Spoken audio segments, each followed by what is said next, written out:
amigos, compañeros, camaradas. Ha salido una nota en la prensa muy breve, no ha salido en la televisión prácticamente nada, al menos que yo haya visto, que ha sido condenado en Inglaterra un Sikh, que dicen que es una religión de paz,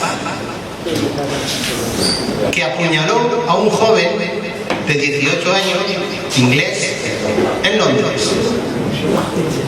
Hasta ahí parecería que es un caso más de agresiones de aquellos que no tienen un respeto por las culturas ajenas, por las naciones ajenas. Pero lo dramático del caso es que el joven en el suelo fue esposado por la policía inglesa, que era siempre el ejemplo del mayor respeto a los ciudadanos, y se le dijo que quedaba detenido por un delito de racismo. Esa detención y la falta de atención inmediata, que está todo grabado, está en YouTube para que lo podáis ver, supuso la muerte del chaval. Un chaval de 18 años, más bueno que el pan, se le puede ver en la cara.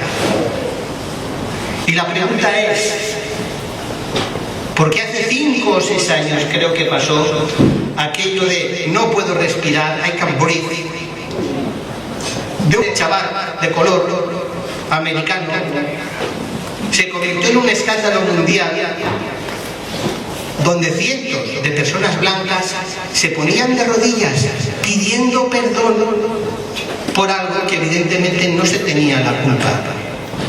Y esta vez, hace un año, con ese tipo de asesinatos, no se ha sabido nada. ¿Cómo ha podido pasar esto? ¿Cómo empezó a tergiversarse la realidad?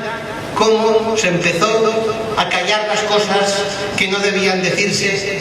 ¿Cómo se empezó a perseguir a aquellos que se atrevían a decir lo que estaba pasando y no estaban dispuestos a callar? Yo quería empezar hoy, no con este recordatorio de lo que está ocurriendo, sino cómo cambian los tiempos y cómo los hitos culturales de lo que antaño se conocía como la izquierda, que se creían los ideales que tenía, advertían de lo que podía hacer el Estado cuando usaba todas sus capacidades para oprimir a los ciudadanos. Y ahí había, las que yo aprendí cuando era jovencito, unas novelas que las recomiendo, son casi de lectura obligatoria, que de alguna manera definían en los años 30 y 40 lo que podía pasar. Son las novelas de la tríada distópica: Un mundo feliz, que te advertían cómo el Estado, a base de atontar con la televisión, con el soma, con la droga, con el sexo fácil, dejaban a la gente sin capacidad ninguna de responder. A la mínima que se montaba un escándalo enviaban a la policía, pero era una policía que esparcía la droga en soma. Otra novela más dramática todavía,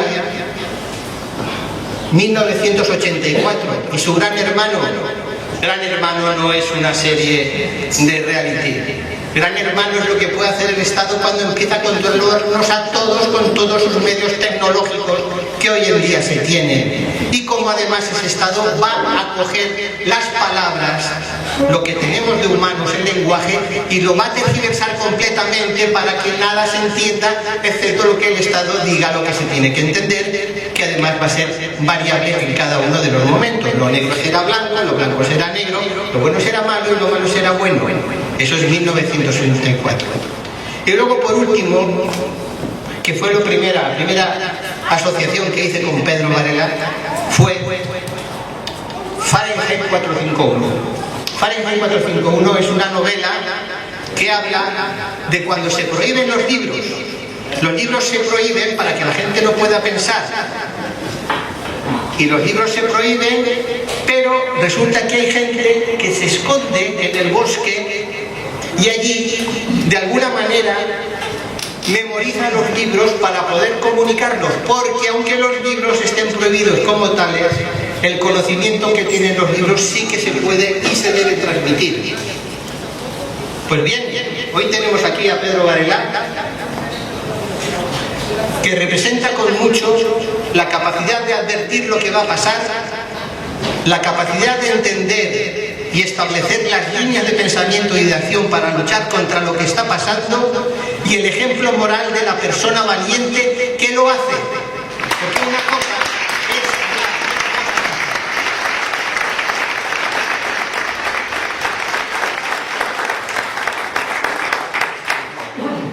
Pedro es un ejemplo, Pedro es un héroe, y nosotros podemos hacer cada uno en el campo que nos toca lo que Pedro está haciendo. Nos toca formarnos, nos toca transmitir lo que estamos aprendiendo, nos toca discutir, no enfadándonos con los compañeros que a lo mejor tienen solamente una diferencia de matiz, y que eso no significa que tengamos que entrar en una guerra cainita de a ver quién tiene más razón y quién era más o menos puro en relación a otros. Hay que saber todo lo que nos está uniendo, y es mucho. Los tiempos cambian. Lo que ayer parecía que era el patrimonio de la izquierda, ese pensamiento crítico que analiza la realidad, hoy está como un campo libre para la gente de derecha, para nosotros. ¿Qué somos nosotros? Las derechas. ¿Pero por qué? Porque vamos recto. Esto es el sentido de la palabra derecha. Ir recto por la vida. Tener la moral suficiente, el aguante suficiente para entender que aunque vengan maldadas, eso va a formar parte de lo mejor de nuestra existencia. No tenemos que tener miedo a lo que va a venir. Tenemos que aguantar para soportar lo que va a venir, porque en definitiva vamos a ganar. Y como dicen en Gladiator, si no nos vemos ahora, nos veremos más allá en los campos elíseos, todos luchando allí fuera. Pero mientras, aquí no vamos a ceder. Y la prueba de que no vamos a ceder es que tenemos aquí a Pedro Varela. Nos va a explicar, por supuesto, con el conocimiento y la experiencia que tiene en la resistencia, lo que tenemos que hacer, y que no caigamos ni mucho menos en el desánimo. Cuidado con lo que se llama la indefensión aprendida. Cuidado con la indefensión aprendida. Enunciar todo lo mal que estamos, todo lo mal que puede pasar, nos va a hacer más débiles. Sin embargo, pensar que las cosas pueden ser mejor y que de menos nos hizo Dios, nos hará fuerte. Y ahora, para acabar, voy a leer un pequeño fragmento de una poesía, de un poema de Quevedo. Es muy breve, tranquilos. Él decía, Quevedo se opuso, por supuesto, a todos los poderes, también recibió castigo, acabó bastante solitario, pero él lo dijo, y es inmortal por consiguiente. Decía Quevedo, no he de callar, por más que con el dedo, ya tocando la boca o ya la frente, silencio avises o amenaces miedo. No ha de ser jamás posible que digamos lo que sentimos. Tenemos siempre que sentir que hemos hablado, que hemos sido libres. Claro que no, claro que no. En la libertad de nuestra palabra, en mirar de frente cuando decimos la palabra a la gente noble como los que estamos aquí, eso es el triunfo ya en nuestra vida. Y todo lo que venga, Dios sabrá. Con vosotros, Pedro Varela. Gracias.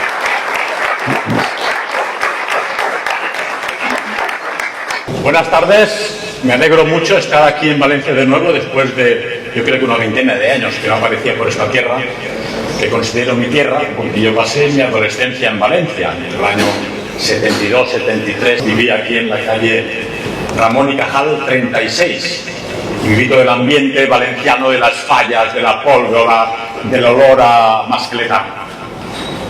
Y fueron mis mejores años. Yo iba al colegio de los jesuitas, que estaba por allí cerca, y teníamos nuestro grupo de amigos muy valencianos, y lamento no haber mantenido el contacto por la deriva política que luego tuvo lugar en mi juventud. No voy a presentarme porque me conocéis de sobra, pero acabo de recibir una nueva denuncia de esta asociación de la comunidad judía española, ACOM. ACOM, para el que no lo sepa, viene a ser la AIPAC norteamericana. La AIPAC es el lobby judío en Estados Unidos que persigue presionar a los políticos y a los partidos políticos para que apoyen los deseos del Estado sionista de Israel. Y esta gente tiene su delegación en España, que lamentablemente, como hablábamos durante la comida, tiene unos lazos extremadamente fluidos con la derecha española. La presidenta del Partido Popular en Madrid, por ejemplo, pues es muy amiga de esta gente y otros dirigentes de esos partidos. Pero a fin de cuentas, esta organización que me ha denunciado ahora no hace sino repetir una norma que iniciaron ya en 1996 con la primera denuncia contra Librería Europa. El fiscal pedía 4 años de prisión y el juez Santiago Vidal, un progresista, me condenó a 5 años de prisión. No contentos con esto, en 2006 entraron de nuevo en Librería Europa con la misma excusa, los mismos libros y el mismo inculpado, pero era Ediciones Ojeda. Y en 2016, hartos de que no cediéramos ante la presión para que dejáramos de publicar libros, realizar conferencias y difundir un pensamiento alternativo, cerraron Librería Europa. Encerraron en prisión a las secretarias, a los colaboradores, a los amigos. Yo en ese momento me encontraba en la montaña y el abogado me dijo: no te presentes en casa porque vas a pasar el fin de semana en el calabozo. Entonces me presenté la semana siguiente delante del juez. Y hace unos días decía: qué raro, 96, 2006, 2016, estamos en 2026, van a volver. Me envían los abogados la denuncia de la Corte. O sea que parece que es ya una norma que cada 10 años arrasan con ordenadores, libros, cuentas bancarias y la paz espiritual de saber que por un rato, por unos años no te van a perseguir. Pero eso es un destino personal, es un grano de arena en un desierto. Mi destino personal, como el de todos vosotros, carece prácticamente de importancia, excepto para cada una de vuestras madres, esposas e hijas, y para el cielo que os habéis de ganar. Pero para la historia de la humanidad, vosotros solo tenéis valor en tanto en cuanto sirváis a la lucha común de la humanidad por el bien, la verdad y la belleza. Si no lucháis por el bien, la verdad y la belleza, pasaréis desapercibidos y seréis, a lo mejor, el muerto más rico del cementerio, pero nadie os recordará. Mientras que a un Mozart, cuya tumba no conocemos, o a un Quevedo, o a un Beethoven, o los autores del teatro clásico español, los recordaremos siempre, porque dejaron una obra inmortal llena de valores para todos nosotros, que han formado a generaciones de españoles. Pero estamos aquí hoy para analizar la situación en que se encuentra España. La situación a nivel popular, vosotros conocéis, es de algún modo negativa, a pesar de la advertencia de don Jesús, que nos ha advertido con mucha razón: no seáis pesimistas, al final el bien vencerá. Nosotros somos cristianos, somos católicos, sabemos que al final Cristo vence. Podemos pues afirmar que vamos a ir siempre de derrota en derrota hasta la victoria final. Pero si leemos los periódicos, ¿qué encontramos? Este chico Novak, que han mencionado, 18 años, paseaba por la calle, se encuentra con un inmigrante en Londres y lo asesina de una cuchillada. No entramos en las motivaciones del uno y del otro. No puedes ir asesinando gente por la calle. Leía, viniendo en el tren, una señora embarazada, esperando un bebé, es golpeada brutalmente y lanzada a la calle para que un marroquí pueda robarlo. Una chica de 14 años violada en grupo por unos magrebíes. Las calles en Barcelona ya no son todo lo seguras que eran cuando yo era joven. La sensación, y digo sensación, de inseguridad generalizada de la población española es real. La prensa, los medios del sistema, los partidos políticos dicen: bueno, eso es una sensación que tiene la gente, pero no es la realidad. Pero cuando hablas con los funcionarios de prisiones, te dicen, efectivamente, el 60%, si no más, de los presos en las prisiones españolas son inmigrantes extranjeros. Y en teoría solo suponen el 10% de la población. Por lo tanto, la participación de delincuentes importados del extranjero en el mundo delincuencial español es real. Digámoslo pronto, hay inmigrantes honestos, inmigrantes que vienen a trabajar, inmigrantes que pintan, que trabajan en la obra, que construyen, que arreglan jardines para ganarse la vida. El ser humano intenta prosperar. Por lo tanto, no hemos de enfocarnos en los síntomas. Esta delincuencia, las consecuencias que tiene una inmigración masiva, son los síntomas de una enfermedad. Y esta gente, unos pobre gente, otros delincuentes profesionales, no son sino los síntomas. La política de puertas abiertas a cualquier tipo de inmigración es la que causa esta problemática. Si se controlara a toda persona que llega, si tiene antecedentes en Marruecos, si tiene antecedentes en Argelia, si tiene antecedentes en Brasil, sabríamos que son personas peligrosas y que no merecen entrar en España. Pero precisamente el gobierno socialista de Pedro Sánchez acaba de cancelar todos los antecedentes penales de 1.300.000 personas. Es decir, nos están diciendo, teníamos en España 1.300.000 personas con antecedentes penales y de un plumazo lo hemos borrado mediante un sistema algorítmico de inteligencia artificial, porque si no, no les podíamos dar la nacionalidad, que es de lo que se trataba. El sistema actual tiene tres objetivos: tener un ejército laboral de reserva. Marx hablaba del ejército de reserva para el capitalismo, para el mundo industrial, decía él. Pero hoy en día es el capitalismo, la patronal, lamentablemente los empresarios españoles que imponen su egoísmo por encima de la seguridad de los españoles. La otra es conseguir un voto cautivo. Los españoles se están haciendo mayores. Cuando la gente se hace mayor, es más de derechas, va más a lo recto, se hace más conservador. Y saben que toda esta doctrina woke de izquierdas, pro gay, pro LGTBI, pro inmigración masiva, no convence. Mucha gente joven de 14, 15, 16 años, sin haber conocido nunca a Franco ni haber vivido aquella época, son favorables a Franco. ¿Cómo es posible? La izquierda no lo entiende, porque les han reeducado, los han adoctrinado para odiar aquella época pasada que ya nos queda lejana, incluso aquellos que la vivimos. Por lo tanto, la extrema izquierda y el Partido Socialista tienen el futuro mal. La población no les va a votar fácilmente y de hecho están en el poder hoy en día mediante coaliciones que son antidemocráticas, porque un sistema democrático realmente es aquel que permite que el partido más votado gobierne, no aquel que tiene alianzas con comunistas, con separatistas, con grupos exetarras en el País Vasco, y con esas alianzas consiguen una mayoría parlamentaria que es contra natura democrática. Y la tercera y más importante y la peor, a la que vamos a abordar, que es la sustitución de la población autóctona. Porque la izquierda ha comprendido, ha entendido que ya no se puede fiar del proletariado autóctono. La izquierda luchaba por el obrero, por el trabajador, por mejorar las condiciones sociales de las personas del país.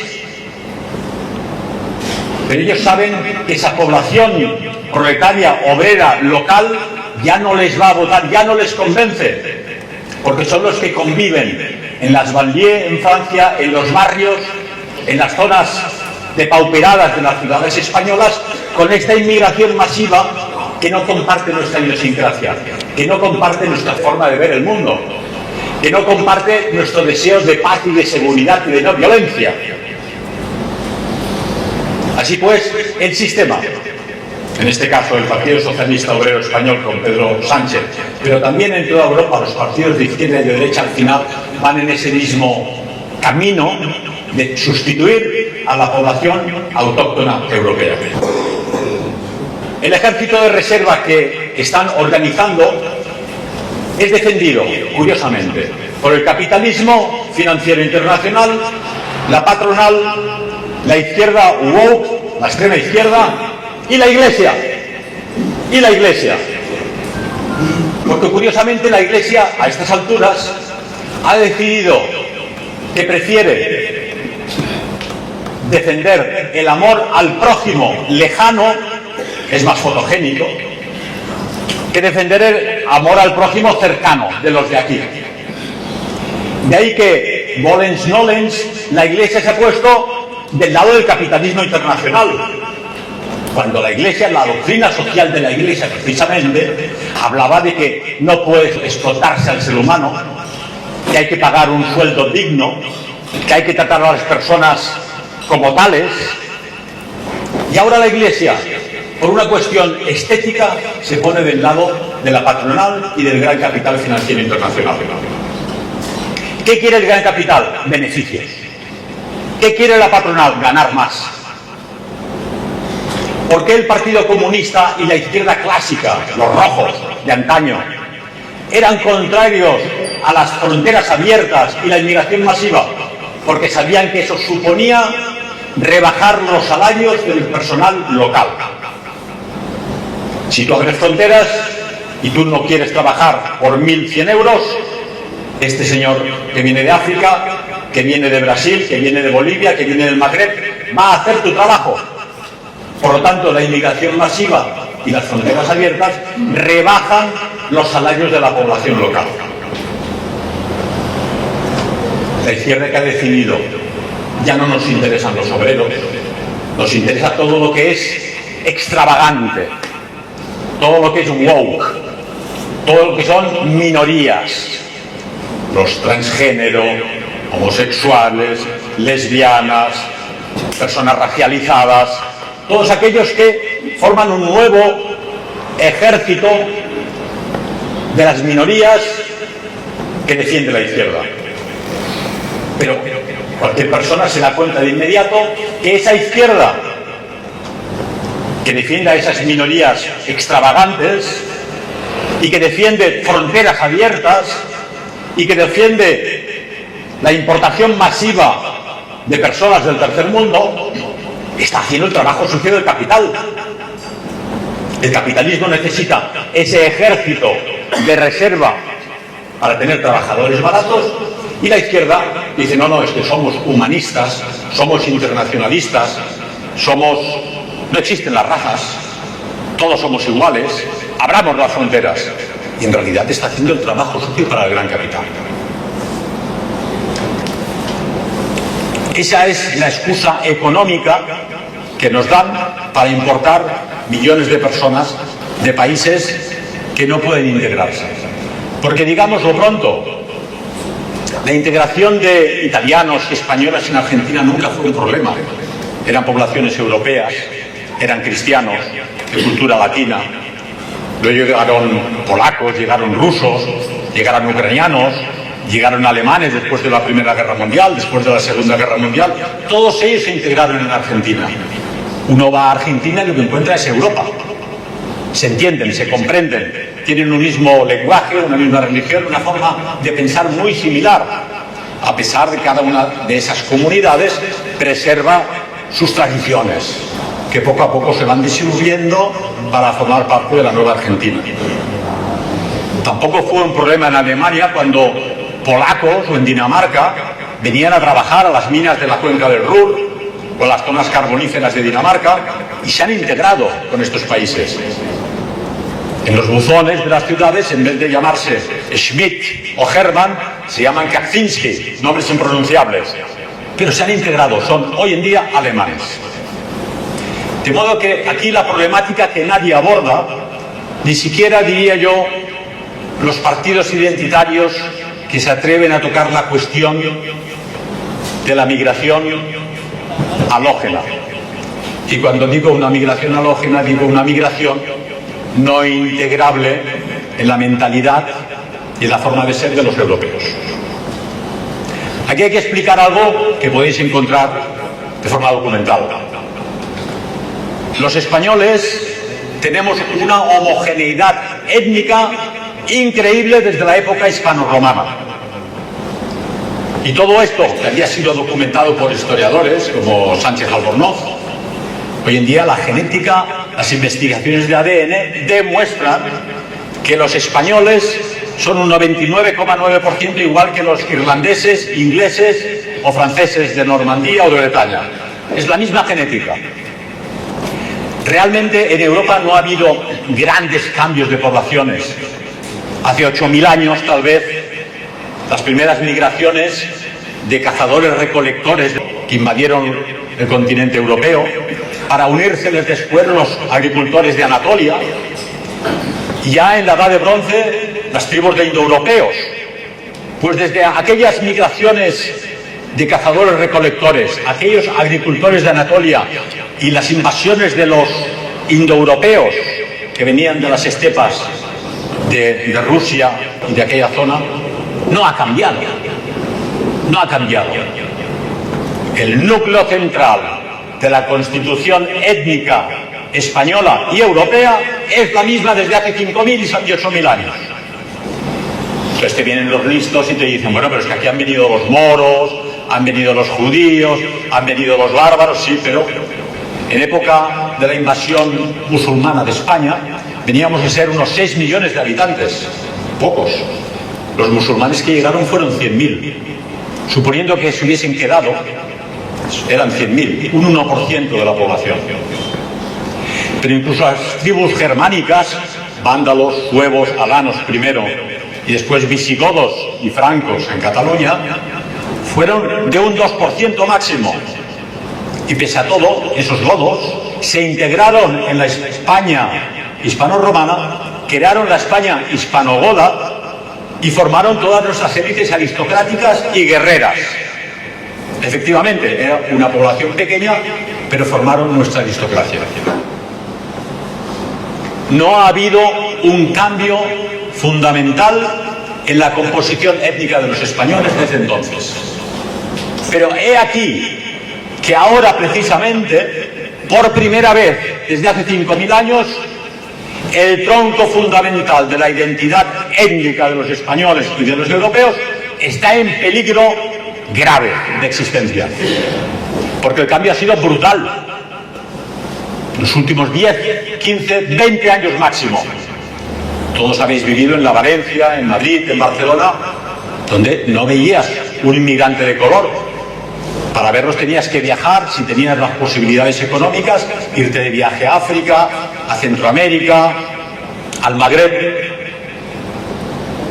Pero mientras estaba sentado en esa silla, he visto pasear por aquí muchas personas de países muy lejanos.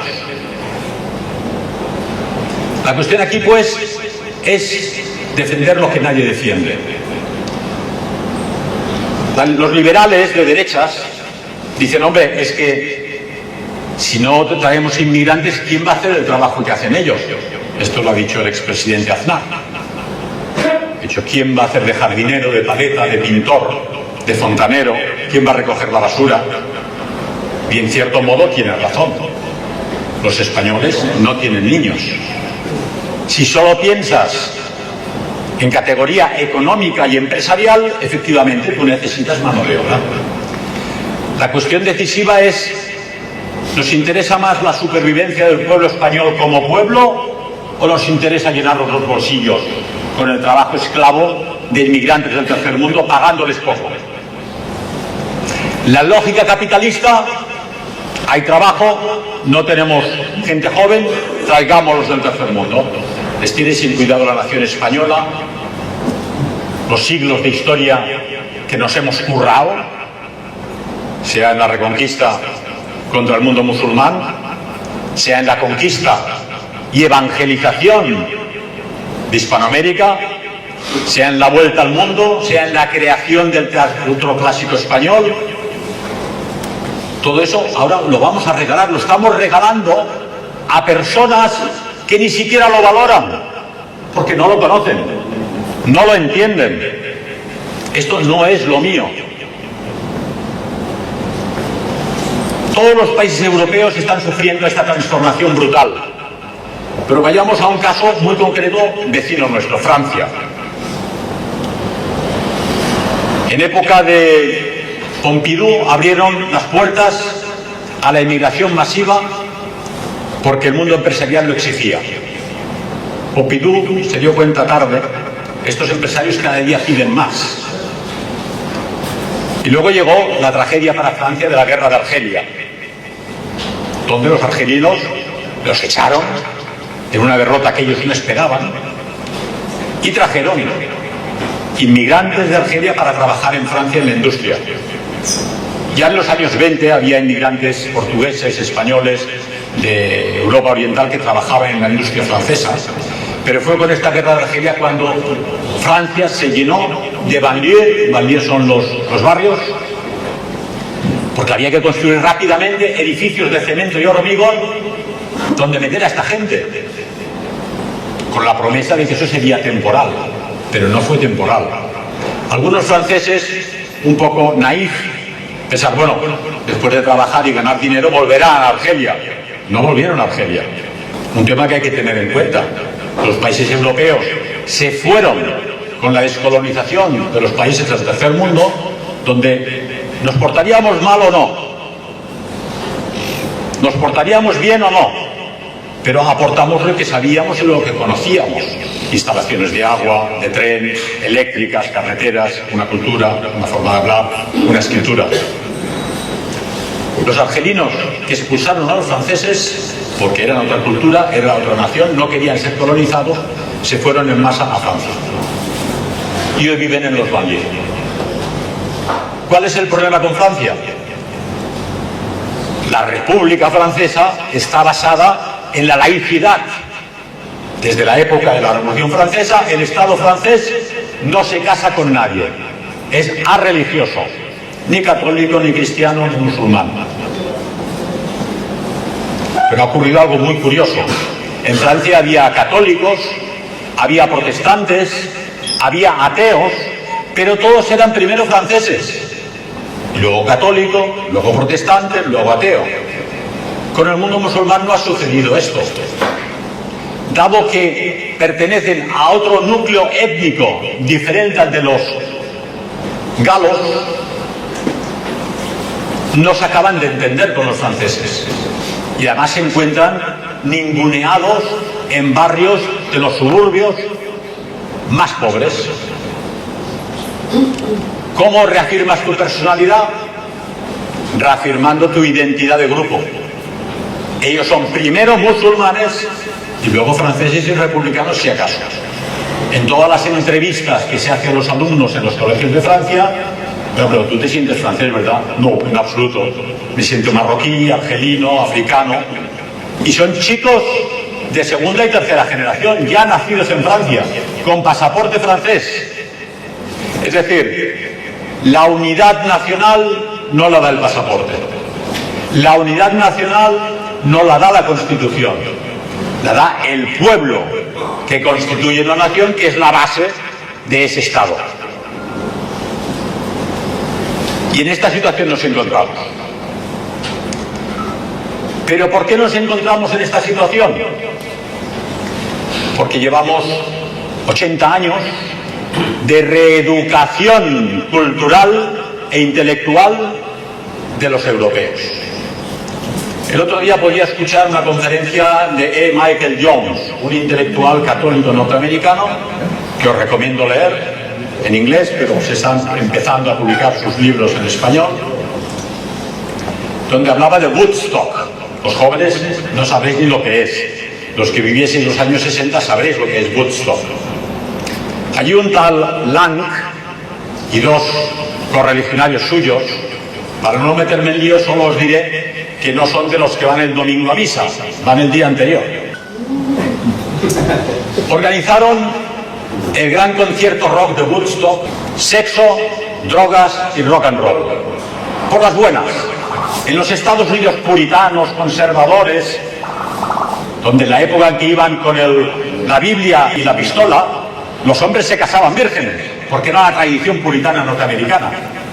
De repente se presenta un tío que no es ni siquiera WASP, White Anglo-Saxon Protestant, aterriza en el helicóptero en Woodstock y monta allí un follón tremendo de sexo libre, drogas y rock and roll. Dice, ¿qué tendrá eso que ver con los inmigrantes que tenemos aquí en España nosotros hoy? Sí que tiene que ver.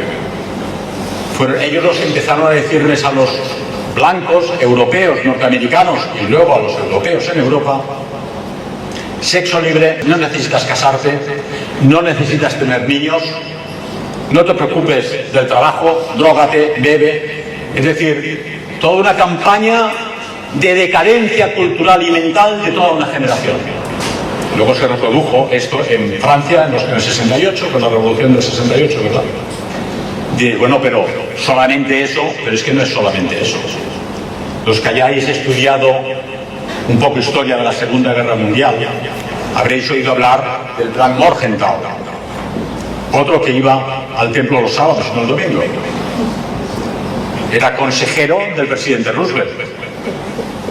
Y él planificó la esterilización de todos los alemanes acabada la guerra. Y a ser posible convertir el país en territorio agrícola. Y a ser posible, añadieron, evitar que los hombres jóvenes volvieran pronto, que estuviesen en campos de concentración en Rusia, en Estados Unidos, para que las chicas alemanas tuviesen que casarse, o que no se reprodujeran, o que tuvieran que casarse con hombres migrantes del tercer mundo. Algunos militares norteamericanos se opusieron a este plan porque lo consideraron brutal. Pero ese es exactamente el plan que se está implementando hoy en Alemania y en toda Europa. Bueno, Morgenthau sería un sonado. Es que había otro, el plan Kaufmann, que exigía exactamente lo mismo, correligionario de Morgenthau. Y luego el plan Hutton decía exactamente lo mismo. Y luego todos habéis oído hablar sin lugar a duda del plan Kalergi, un personaje de la aristocracia masónica que afirmaba taxativamente en su libro Idealismo de 1920: hemos de importar personas del tercer mundo, afroasiáticos, y mezclarlos con los europeos para conseguir una población dócil y fácilmente dominable. En 1920 no había un negro en Europa, quizá en Francia. ¿Por qué? ¿Para qué?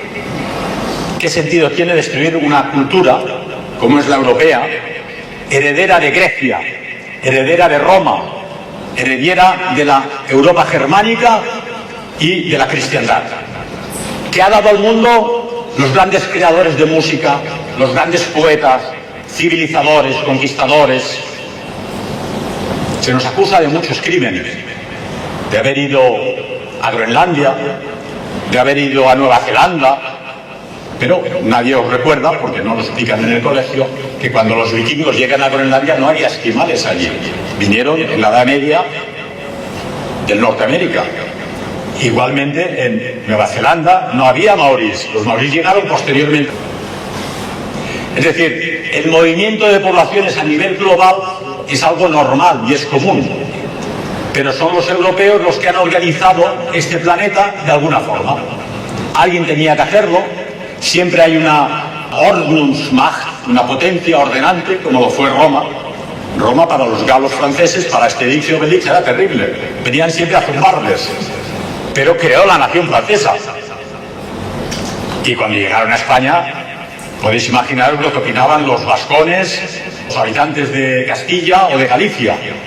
Estos tíos que vienen de Roma son terribles, pero crearon una nación española hispano-romana. De modo que lloriquear porque siempre hay algún país, algún pueblo, alguna nación que organiza, el que organiza porque puede. No todos pueden organizar. Y es necesario que alguien organice. ¿Qué haríamos en Europa sin los griegos? Organizaron la filosofía, nuestro pensamiento, los ideales, que luego fueron trasladados a Roma, la gran potencia política, con un concepto de Estado e imperial, con un ejército formidable que organizó carreteras por toda Europa. Roma no solo era necesaria, hemos de estar agradecidos a Roma, que además Roma sirvió para la expansión del cristianismo. El cielo siempre tiene planes que los humanos desconocen. Todos nosotros estamos en una gran película, muy emocionante, muy interesante, de donde somos partícipes, pero ninguno de nosotros conoce el final. Y eso es lo emocionante, eso es lo interesante de estar aquí hoy con vosotros, saber que somos parte de esa película. Porque todo esto nos va a llevar a tener que luchar. Ha dicho don Jesús claramente, estamos aquí para tomar parte en el combate. Y ese combate supone recuperar los valores que harán posible el renacimiento del pueblo europeo. Ahora la izquierda está intentando olvidarse de qué cultura viene. Los podemitas, los de Sumar, la extrema izquierda, todos vienen de la cultura europea. Han heredado Grecia, han heredado Roma, han heredado el mundo germánico, han heredado la cristiandad. Y la intentan destruir con todos sus medios, intelectuales, políticos y financieros. Pero no dicen nada de que al abrir esas puertas al mundo musulmán, eso no les molesta. Queremos destruir el mundo del que venimos, nosotros, gente de la extrema izquierda, pero ese mundo que llega va a ser el primero que les va a poner en aprietos. Primero, los obispos españoles, la Iglesia. ¿Quiénes son los primeros que van a tener que cerrar iglesias y catedrales al abrir las puertas a la inmigración musulmana? La Iglesia Católica. ¿Quiénes son los primeros que van a tener que salir corriendo si los musulmanes imponen la Sharia, imponen sus normas? Todos aquellos minorías extravagantes que defiende la extrema izquierda. La homosexualidad todavía está penada en muchos países musulmanes. El transgénero ya ni os lo digo. El LGTBI yo creo que ni lo conocen ni les interesa. ¿Qué pretenden? Se están suicidando a sí mismos realmente. Y sin embargo, inconscientemente siguen pidiendo puertas abiertas para conseguir que este mundo que no se integra en Europa destruya el antiguo mundo. Y en esta reeducación brutal del pensamiento de los europeos y las europeas, lamentablemente se ha conseguido erradicar la idea de herencia y continuidad. Todos nosotros somos hijos de una familia, de unos abuelos, de unos bisabuelos. Algunos de vosotros tenéis las partidas de nacimiento. Mira, los míos venían de Cantabria en el 1700. Los míos, unos se fueron a Cuba y otros eran de aquí de Extremadura. Queréis tener unas raíces, ¿de dónde venís? Pero han conseguido que las chicas jóvenes no tengan interés ninguno en perpetuar la estirpa de la que proceden. Decía un amigo, Tristan Mordrell, en una fiesta, una boda, entre gente bien adinerada, bien vestida, y una chica inocente brindó: ¡vivan los novios y que tengan muchos niños! Se hizo un silencio sepulcral, pero no protestó nadie, simplemente se retiraban, porque ya nadie, ni siquiera entre las personas con capacidad económica, sabe, cree, conoce que el matrimonio hombre-mujer está pensado para la procreación de la humanidad, para la procreación de tu país y de tu cultura. Ahora ya no es un hecho automático, nos casamos, luego tenemos niños, no. Ahora es un contrato. Pues no sé, me voy a pensar, yo quiero viajar, todavía no he visto la República Dominicana, me faltan las Filipinas, y además ya tengo una carrera, pero me van a subir el sueldo, y si tengo niños no podré. A los 20, a los 25, a los 30, a los 34, a los 35. El reciente estudio sobre la demografía española y europea afirma primero: el índice de natalidad español es el más bajo de toda Europa.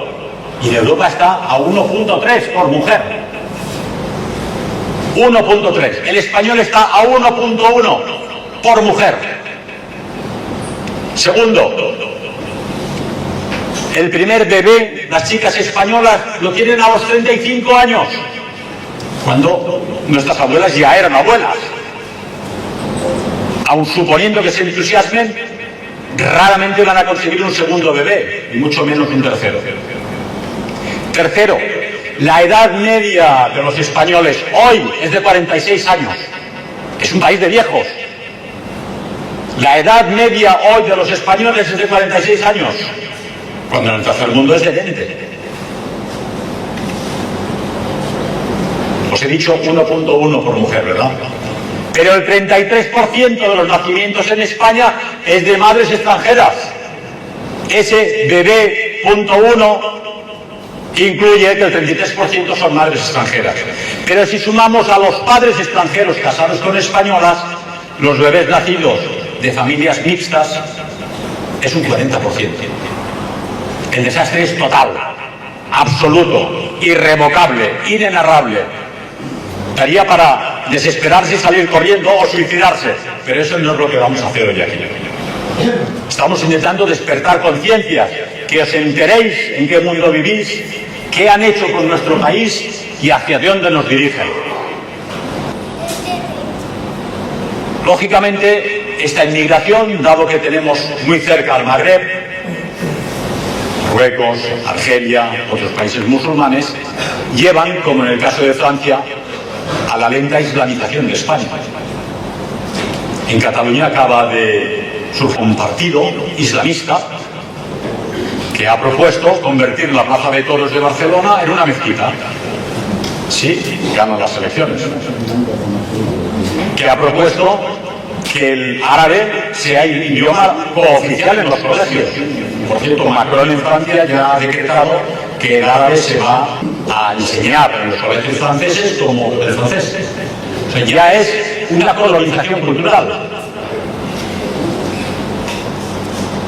Y de hecho, hay que admirar, en Francia, los chicos, precisamente porque no se sienten ligados a la decadencia de la República Francesa y a ese laicismo, son más religiosos hoy que sus padres de los años 60.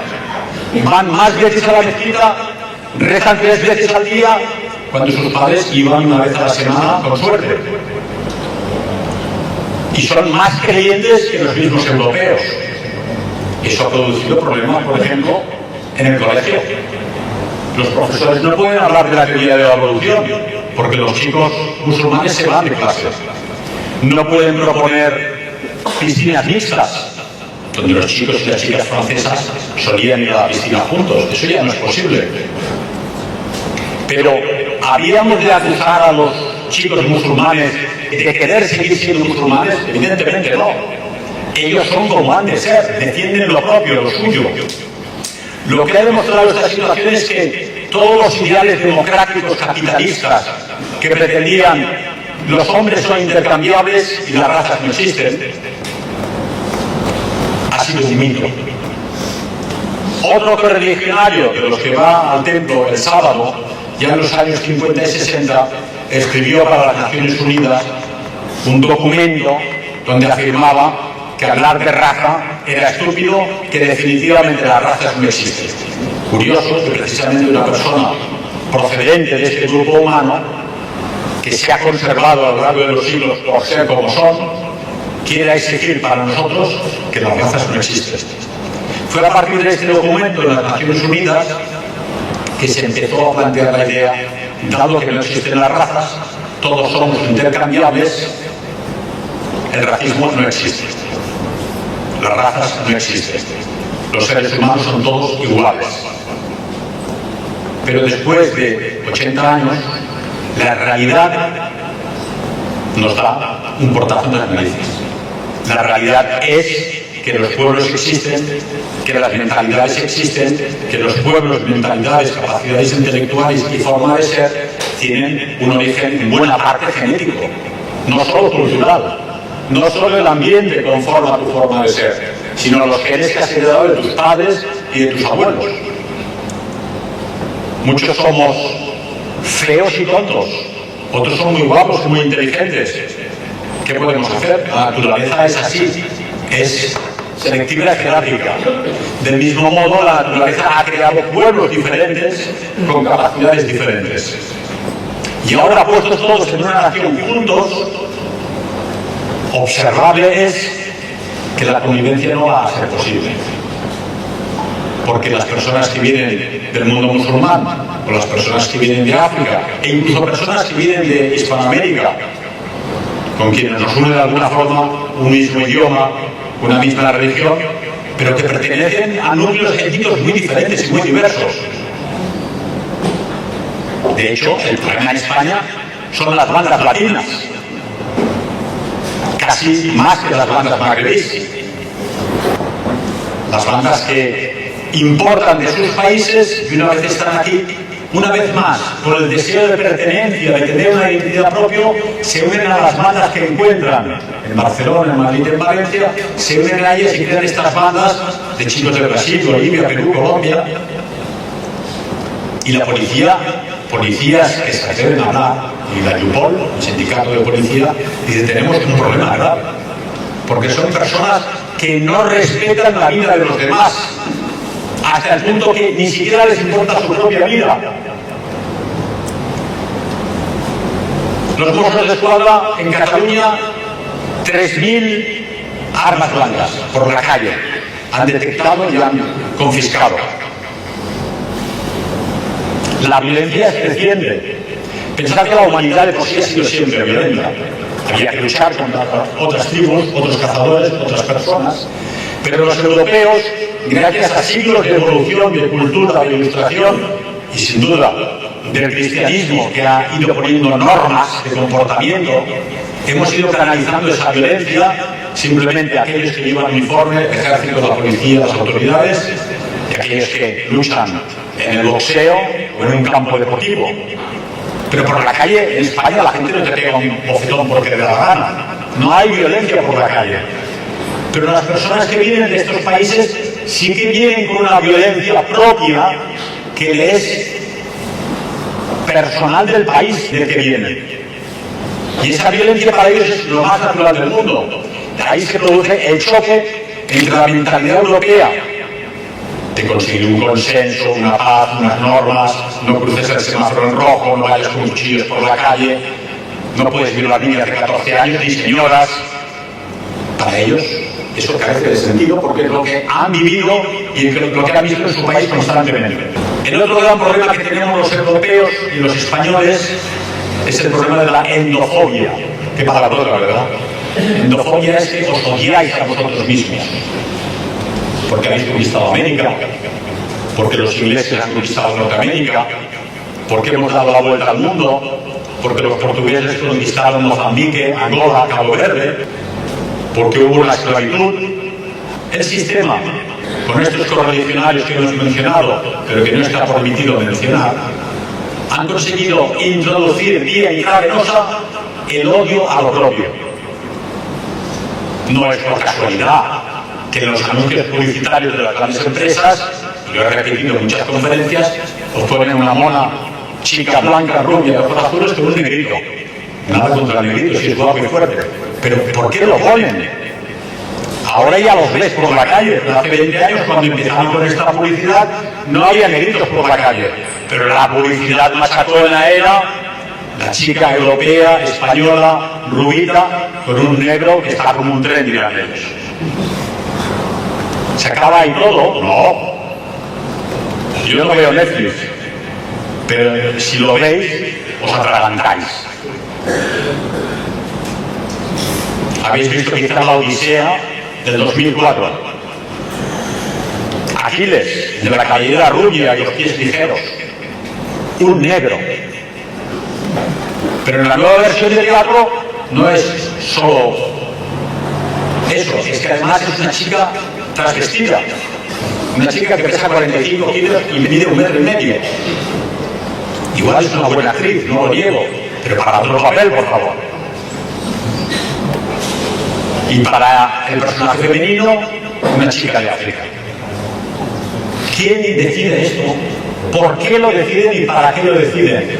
Para arrancar de vuestro corazón, de vuestras mentes, el orgullo de pertenecer a vuestro propio pueblo, a vuestra raza, a la raza que creó Grecia, Roma, el mundo germánico y el mundo cristiano, que conquistó América y liberó España después de 700 años de lucha.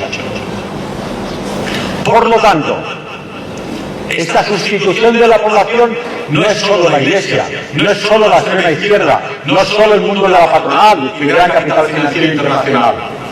Hay un plan perfectamente concebido para aniquilar a los europeos. Os dejo a vosotros investigar quién hay detrás. Yo no me lo puedo permitir. Estoy en libertad bajo fianza y cualquier patinazo me puede llevar más allá de la pista de hielo. Pero ese plan existe. Hemos hablado de Morgenthau, de Hutton, de Kaufman, de aquel que fundamentó la idea en las Naciones Unidas de que las razas no existían, de los que destruyeron a la juventud europea con los conciertos de rock, sexo y drogas en Woodstock, y de los que todavía hoy fomentan que nuestros hijos y nuestros nietos van a un colegio donde apenas 1 de cada 20, 2 de cada 20, en Berlín, en Londres, en Bruselas, en París, son europeos. Un niño que crece en la guardería, que va a un colegio donde todos sus compañeros son africanos o son asiáticos, ¿qué pensará de sí mismo? Primero se sentirá avergonzado. En el caso de Alemania, que sea paradigmático, el complejo de culpabilidad colectivo ha ido hasta el tuétano. Niños que ya son la 4ª generación de aquellos que lucharon en la Wehrmacht alemana contra el capitalismo y contra el comunismo, se sienten todavía culpables de ser lo que son, nietos y bisnietos de los que luchaban en la Wehrmacht. De ahí que están psicológicamente indefensos. No pueden decir, papá, mamá, es que en el colegio solo yo y un amigo somos alemanes, el resto ya no lo son. No lo van a decir porque se sienten avergonzados, porque les han lobotomizado el cerebro. Y eso que veíamos lejano en Alemania, que veíamos lejano en Francia, lo tenemos ya hoy en España. ¿Qué otra cosa son las leyes para delitos de odio? Antes le llamaban censura, pero en una democracia la censura no queda adelante. Entonces han convertido la libre opinión, la opinión contraria al sistema, la han convertido en delito. Ahora si tú dices algo que no nos interesa, estás cometiendo un delito de odio. Hábiles.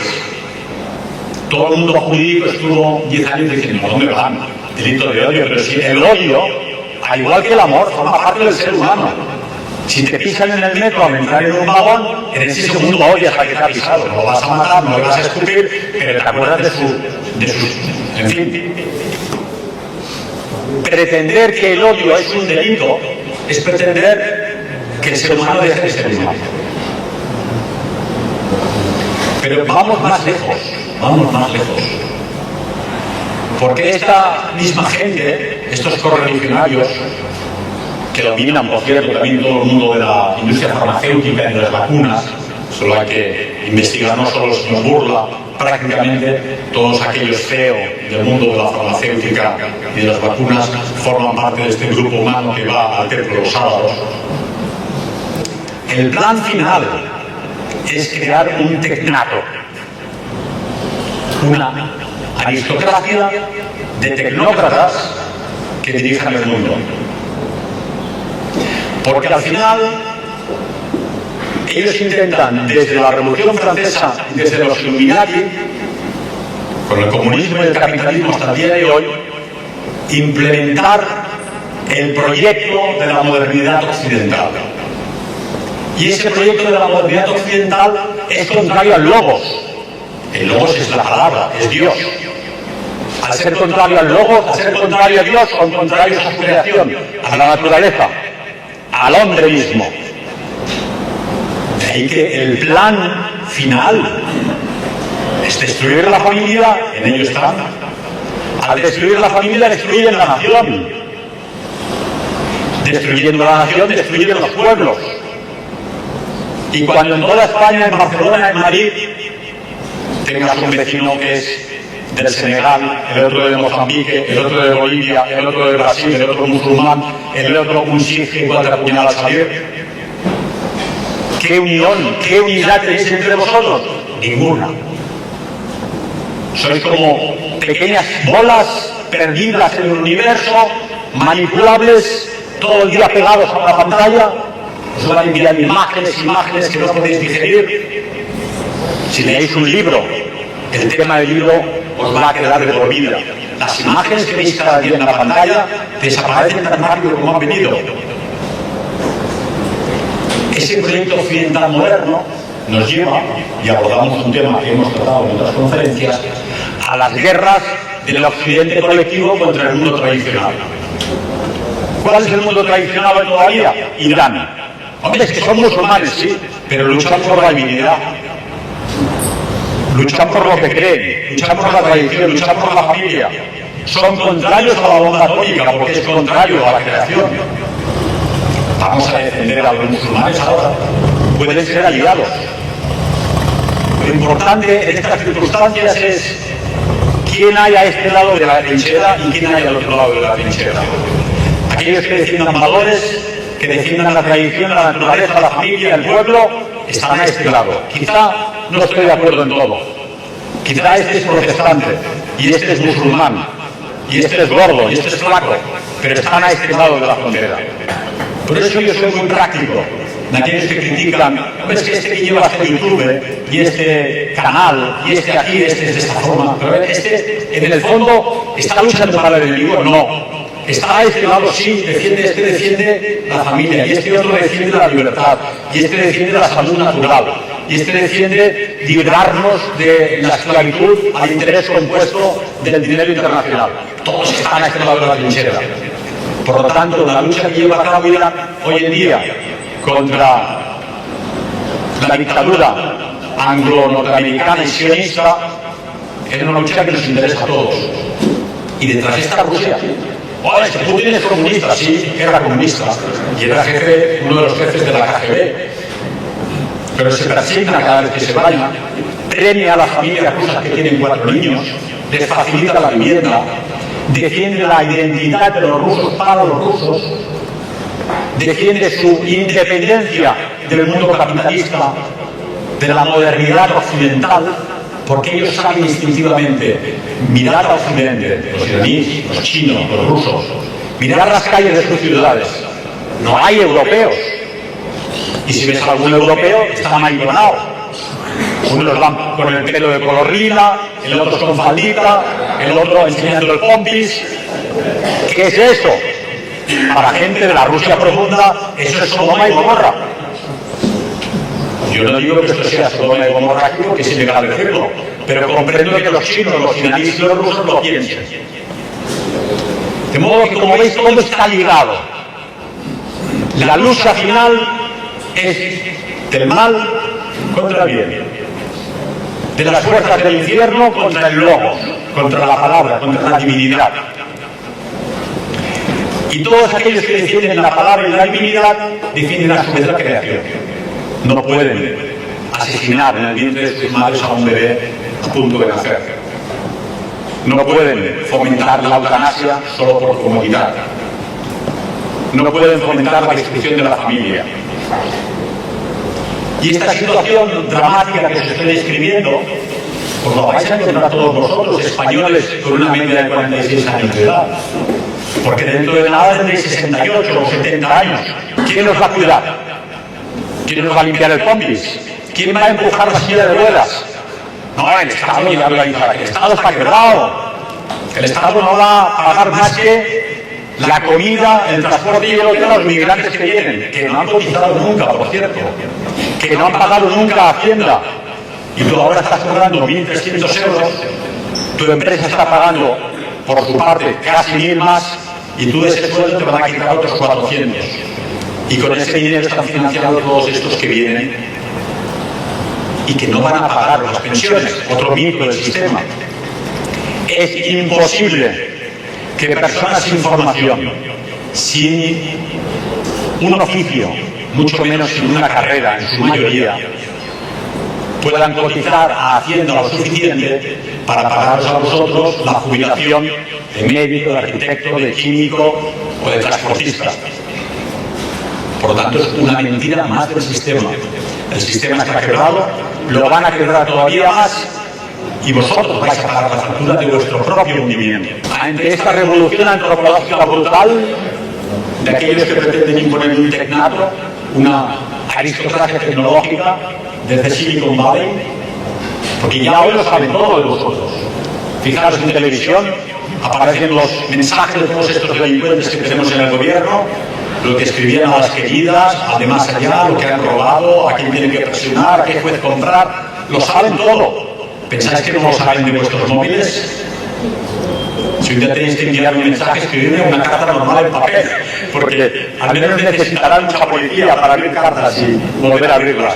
Pero todo lo que escribáis en un teléfono móvil o un ordenador, automáticamente es leíble. Ya estos personajes de la aristocracia tecnológica han planteado que la democracia es inviable y que no puede ser que el voto de todos valga lo mismo. Increíble.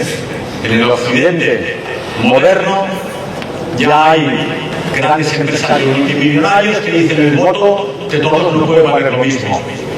Filosóficamente hablando, quizá tienen razón. No puede ser que tu voto valga lo mismo que uno que sale borracho del bar y se va a votar sin saber lo que hace. Pero para la democracia, un hombre es un voto. Y ellos piensan en su arrogancia, con lo inteligente que soy, con lo listo que soy, con lo que sé, mi voto tiene que valer más. Y ya van elucubrando con la idea de una monarquía tecnológica que tenga todo el poder. No debe pasar desapercibido que son empresas norteamericanas las que tienen toda la información de la sanidad española, de la sanidad europea, de vuestro registro criminal, de lo que habéis comprado, con qué aviones habéis volado, a dónde habéis ido, qué amistades frecuentáis. Todo esto está en empresas norteamericanas. ¿Qué quieres hacer, Francia? ¿Qué quieres hacer, Alemania? ¿Qué quieres hacer, Polonia? ¿Qué quieres hacer, Italia? Si toda la información la tienen ellos. Es otro peligro importante. La pregunta que decisiva es ¿cómo lo solventamos? No hay soluciones fáciles para problemas difíciles. Pero se ha planteado recientemente en el Congreso pro reemigración que ha tenido lugar en Oporto y a través de Martin Sellner en su Instituto para la Reemigración en Viena, una serie de intelectuales, organizaciones, agitadores que al margen del sistema y de los partidos políticos dicen la única solución que queda para la supervivencia del tronco genético europeo es la reemigración de los inmigrantes que no puedan integrarse. Esto es más fácil decirlo que hacerlo, porque como sabéis, no es posible expulsar a alguien que tiene pasaporte, que ha sido naturalizado. Es algo que va a hacer Sánchez en España, ¿verdad? Quieren naturalizar a cuantos más migrantes mejor, para que, si no en estas, en las próximas elecciones, puedan votar. Y aunque sean musulmanes, no se sienten unidos a la cultura española, tienen pasaporte español. ¿Cómo los devuelves a su país? Luego tienes a todos estos de los banlieues en las ciudades francesas. Son fortines donde la policía no se atreve a meterse. Ya no entra la policía en estos barrios. Están armados. Y la policía no quiere líos. ¿Cómo vas a hacer? Yo he sido siempre pacifista y como cristiano pienso que todo ser humano es hijo de Dios. Pero citábamos ahora en la comida aquel pensamiento de Oswald Spengler, ¿no? En la próxima guerra el uniforme será el color de la piel. Y yo me quedé pensando, pero qué bruto es este Spengler, ¿no? Pero tal vez este hombre, en aquellos años, vio el porvenir del mundo. Vio cómo el índice de fertilidad y de natalidad de los europeos era muy bajo y las masas de población del tercer mundo empezaban a fijarse en Occidente. Esperemos que no tengamos que llegar a ello, pero es evidente que ellos lo tienen claro. De aquí no nos vamos voluntariamente y de hecho ya ha ocurrido en barrios de ciudades españolas y francesas que han dicho a los españoles y los del barrio no os queremos. Y barrios y ciudades francesas donde ha impuesto la sharia, a pesar de que la República Francesa ha prohibido la sharia. Ha prohibido el vestido largo a las chicas, pero no hacen caso, hacen lo que les da la gana, porque es su mundo. Y lo que ha ocurrido con esta imposición brutal de la República Francesa es que muchas chicas musulmanas abandonan el colegio para no oír hablar de la teoría de la evolución, para que no la obliguen a quitarse el vestido largo. Entonces, islamizando, además, acaban mirando por internet a pastores musulmanes radicalizados que la radicalizan todavía más. La confrontación se avecina. Ya hoy a nivel político tenemos dos Francias. La Francia insumisa, la extrema izquierda, para la que ha votado el 60% de la población musulmana. Y la Francia rural, donde todavía hay galos que votan por Le Pen. Es evidente que estos dos grupos juveniles van en dirección contraria.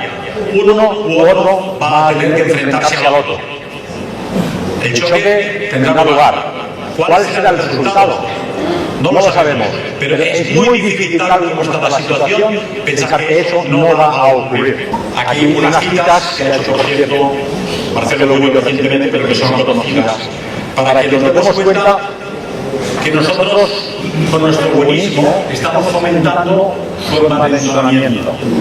Son frases conocidas porque Boumediene, el presidente de la Argelia en el año 74, ante las Naciones Unidas, ya dijo, así de claro, son textuales: un día millones de hombres abandonarán el hemisferio sur para irrumpir en el hemisferio norte. Y no vendrán precisamente como enemigos, irrumpirán para conquistar. Y lo conquistarán poblándolo con sus hijos. Serán los vientres de nuestras mujeres el que nos dé la victoria. Es una confesión de parte, pero no es el único. Gaddafi, unos años posteriores, dice: hay signos de que Alá garantizará la victoria del Islam en Europa, sin espadas, sin pistolas, sin conquista. No necesitaremos terroristas ni suicidas. Los más de 50 millones de musulmanes que hay en Europa convertirán el continente europeo en musulmán en pocas décadas. Confesión de parte de dos líderes de dos naciones importantes del mundo musulmán. Pero estos están muertos. No, pero el presidente Erdogan de Turquía, que está en la NATO, que es supuesto amigo de Europa, afirma a su población: deben ustedes tener 3 o 4 o 5 hijos cada familia, porque la democracia no es un fin en sí mismo. Los minaretes serán nuestras marionetas, las mezquitas nuestros cuarteles, nuestros creyentes serán nuestros soldados. Esto lo ha dicho Erdogan, presidente de Turquía, amigo de la Unión Europea y miembro de la OTAN. Como veis, una gran civilización no es conquistada desde afuera, sino cuando está podrida desde dentro. Este libro, que afortunadamente no fue secuestrado de librería Europa, desde los ojos no prohibidos, El campamento de los santos de Jean Raspail. Es un libro que hay que leer, decisivo. Un intelectual francés que predice todo lo que está ocurriendo hoy en día en Europa y que anuncia cómo va a acabar. Conmueve las conciencias y es una lectura muy agradable y que os puede ayudar a hablar, convencer y comentar con todos aquellos que nos rodean, familiares, amigos, compañeros de trabajo. Pero hay que ser positivo, he dicho al principio, y hoy en día lo revolucionario es tener niños. Yo os recomendaría, apenas que ya estáis en la media de 46 años, pero yo os recomendaría llegar a casa, organizar una cena romántica con vuestra novia, pareja, esposa, mujer, lo que queráis, y encargar un bebé. Porque es que esa es la única revolución real que podéis hacer. Y es una revolución que hay que hacer. Hay que tener un pie en la trinchera, en el combate, y un pie en la familia. Lo revolucionario es creer en el amor, formar familias y tener niños. Ser padre, ser madre, ser marido y ser educador de esa generación de niños que van a tener que confrontar todos estos problemas. Las posibilidades de rehabilitación que hemos comentado hace 5 minutos. Esos intelectuales como Martin Serre o Legalú Dice, primero, todo inmigrante delincuente o indeseable automáticamente a la frontera, a su país. Es delincuente y es indeseable.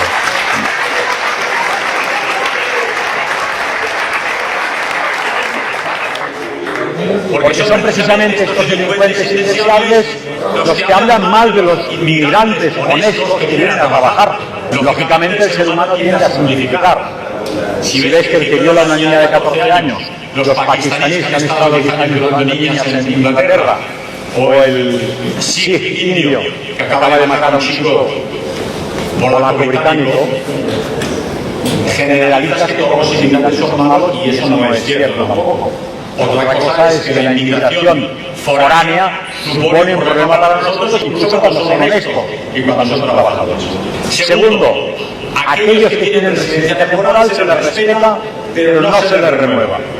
Pueden venir a trabajar 3 años, 4 años, ahorrar dinero y para casa.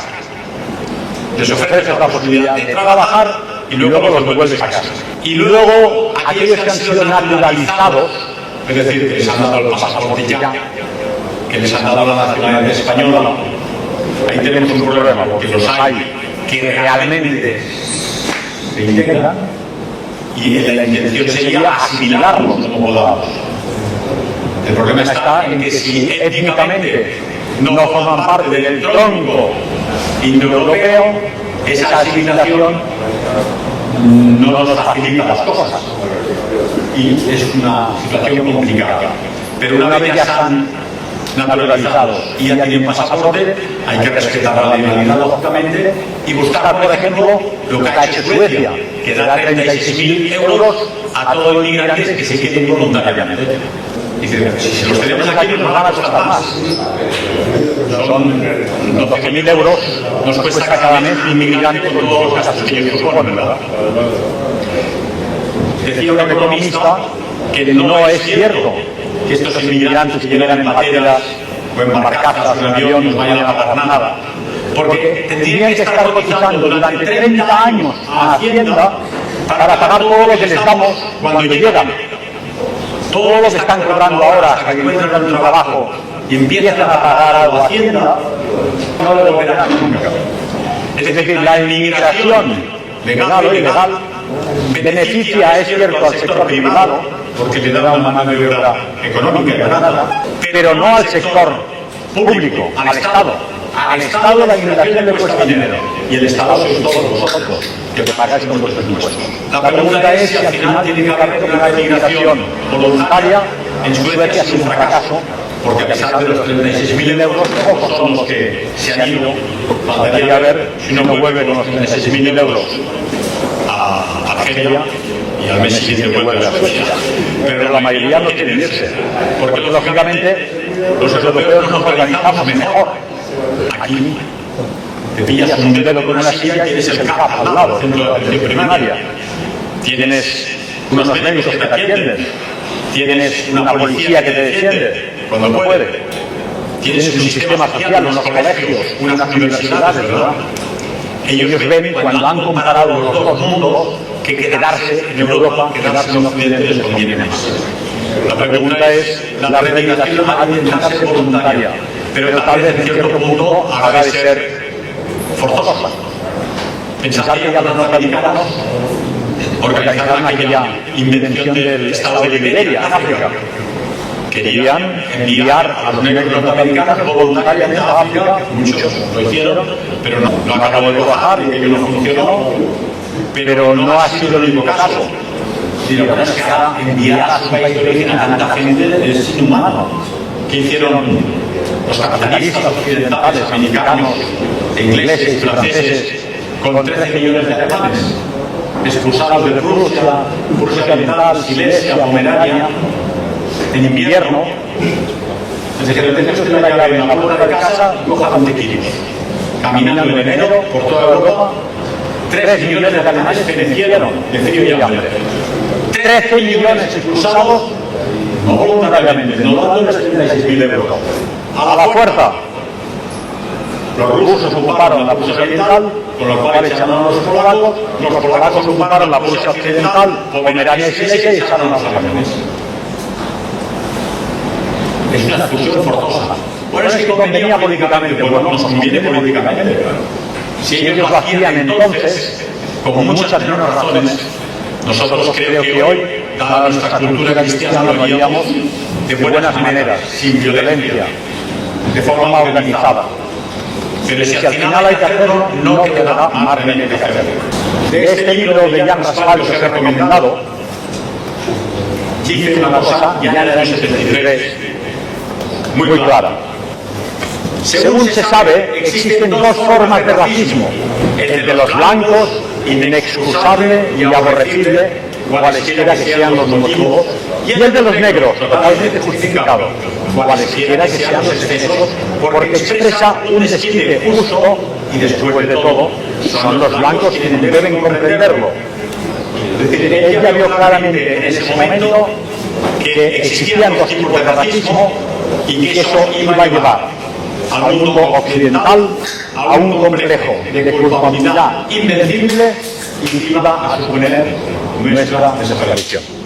Por lo tanto, quitaros de encima el complejo de culpabilidad, fundar familias, convencer a vuestros hijos y nietos de que tengan niños, educarlos en los valores occidentales cristianos y prepararos para ir al frente porque la lucha no ha terminado y esto sigue. Arriba estamos. Gracias.